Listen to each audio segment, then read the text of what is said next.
ನಮ್ಮ ಗ್ಯಾರಂಟಿಗಳನ್ನು ಮೋದಿಯವರು ಕಾಪಿ ಮಾಡಿದ್ದಾರೆ. ಆದರೂ ಕೂಡ ಬಿಟ್ಟಿ ಭಾಗ್ಯ ಬಿಟ್ಟಿ ಬೋಗಸ್ ಕಾರ್ಯಕ್ರಮ ಅಂತ ಅದನ್ನು ಕರೀತಾರೆ. ಪ್ರಧಾನಿ ಮೋದಿ ವಿರುದ್ಧ ಮಾಜಿ ಸಚಿವ ಎಚ್ ಆಂಜನೇಯ ಕಿಡಿಕಾರಿದ್ದಾರೆ. ಪ್ರಧಾನಿ ಮೋದಿ ಶ್ರೀಮಂತರನ್ನ ಮತ್ತಷ್ಟು ಶ್ರೀಮಂತರನ್ನಾಗಿ ಮಾಡಿದ್ರು. ಕೆಲವರನ್ನ ಉದ್ಧಾರ ಮಾಡೋಕೆ ಬಿಜೆಪಿ ಸರ್ಕಾರ ಇದೆ. ದೆಹಲಿಯಲ್ಲಿ ರೈತ ಪ್ರತಿಭಟನೆ ಮಾಡುತ್ತಿದ್ರೂ ಕೂಡ ಸೌಜನ್ಯಕ್ಕೂ ಕರೆದು ಮಾತನಾಡಿದ. ಅಟ್ಟಹಾಸ, ಸರ್ವಾಧಿಕಾರ, ಅಹಂಕಾರದಿಂದ ಮೆರಿತಾ ಇದ್ದಾರೆ. ಎಲ್ಲ ಮಾತುಗಳಿಂದ ಮೋದಿ ಅವರ ವಿರುದ್ಧ ಮಾಜಿ ಸಚಿವ ಎಚ್ ಆಂಜನೇಯ ಛೇಡಿಸಿದ್ದಾರೆ.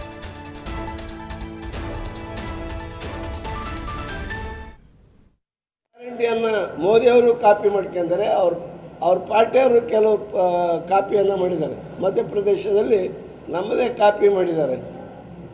ಮತ್ತೆ ಹೇಳೋದೆಲ್ಲ ಇದು ಬಿಟ್ಟಿ ಪ್ರೋಗ್ರಾಮು ಅಂತಾರೆ. ಅಲ್ಲರಿ, 2014 ಹಿಂದೆ ನೀವು ಅಧಿಕಾರಕ್ಕೆ ಬರೋಕ್ಕಿಂತ ಮುಂಚೆ ಏನೆಲ್ಲ ಭರವಸೆ, ಏನೆಲ್ಲ ಸುಳ್ಳು ಹೇಳಿ, ಏನೆಲ್ಲ ಜನರಿಗೆ ವಂಚಿಸಿ ಬಂದರು ನೀವು. ಮನಮೋಹನ್ ಸಿಂಗ್ ಸರ್ಕಾರ ಈಗಿರ್ತಕ್ಕಂಥ ಬೆಲೆಗಳನ್ನು ಏರಿಕೆ ಮಾಡಿಬಿಟ್ಟು ಬಡವರ ಸ್ಥಿತಿಯನ್ನು ದಿವಾಳಿ ಮಾಡಿಬಿಟ್ಟಿದೆ. ಬಡವರು ಜೀವನ ಮಾಡೋದೇ ಕಷ್ಟ ಆಗಿದೆ, ಸಂಕಷ್ಟದಲ್ಲಿದ್ದಾರೆ, ಬೆಂಕಿಯಲ್ಲಿ ಇದ್ದಾರೆ ಅಂತಂದು ಹೇಳಿದಂಥ ನೀವು ಆಗ ಬೆಲೆ ಎಲ್ಲ ನಿಯಂತ್ರಣ ಮಾಡ್ತೀವಿ ನಾವು ಅಂತ ಹೇಳಿ ಬಂದಂಥವ್ರು ನೀವು ಏನು ಮಾಡಿದ್ರಿ? ಶ್ರೀಮಂತರಾಗಿರ್ಬೇಕನ್ನೋ ನಿಮ್ಮ ಇದು. ಅದು ಎಲ್ಲ ಶ್ರೀಮಂತರು ಅಲ್ಲ, ಕೈ ಬೆರಳೆಣಿಕೆಯಷ್ಟು ಇರ್ತಕ್ಕಂಥ ಕರೋಡ್ಪತಿಗಳು. ಇಂಡಿಯಾ ದೇಶದಲ್ಲಿ ನಂಬರ್ 1 ಶ್ರೀಮಂತರು ಅಂತಕ್ಕಂಥ 5-6 ಜನ ಇದ್ದಾರೆ. ಅವರ ಉದ್ಧಾರಕ್ಕೋಸ್ಕರ ನೀವು ಇರ್ತಕ್ಕಂಥವ್ರು. ನೀವು ಅವರ ಸಾಲವನ್ನು, ಬಡ್ಡಿಯನ್ನು ಮನ್ನಾ ಮಾಡ್ತೀರಾ. ರೈತರು ನಮಗೆ ಅನ್ನ ನೀಡ್ತಕ್ಕಂಥ ಅನ್ನದಾತರು, ದೇವರು ನಮಗೆ. ಅವರು ಯಾರಾದರೂ ಫಸ್ಟ್ ನಾವು ನಮಸ್ಕಾರ ಮಾಡಬೇಕಂದ್ರೆ ಗಣಪತಿಗಲ್ಲ, ಪರಮೇಶ್ವರಿಗಲ್ಲ, ರಾಮನಿಗಲ್ಲ, ನಮಗೆ ಅನ್ನ ನೀಡ್ತಕ್ಕಂಥ ರೈತನಿಗೆ ನಾವು ಖಾಲಿ ಬಿಡಬೇಕು.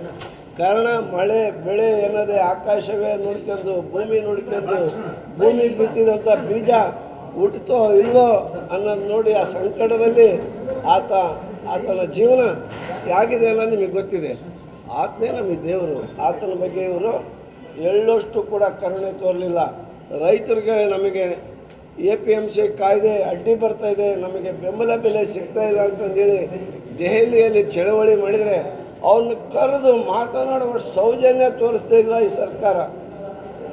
ಅಂದರೆ ರೈತರ ವಿರೋಧಿ, ಬಡವರ ವಿರೋಧಿ, ಮಹಿಳೆಯರ ವಿರೋಧಿ, ದಲಿತರ ವಿರೋಧಿ, ಶ್ರೀಮಂತರ ಪರ ನಿಲುವನ್ನು ಹೊಂದಿರತಕ್ಕಂಥ ಈ BJPಯನ್ನು ಧಿಕ್ಕರಿಸಬೇಕು.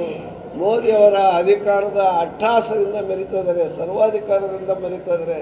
ಅದಕ್ಕೆ ಅಂತ್ಯ ಆಡಲಿಕ್ಕೆ ಇವತ್ತು ದೇಶಾದ್ಯಂತ ಇಂಡಿಯಾ ಒಕ್ಕೂಟವನ್ನು ನೀವು ಆಯ್ಕೆ ಮಾಡಬೇಕು.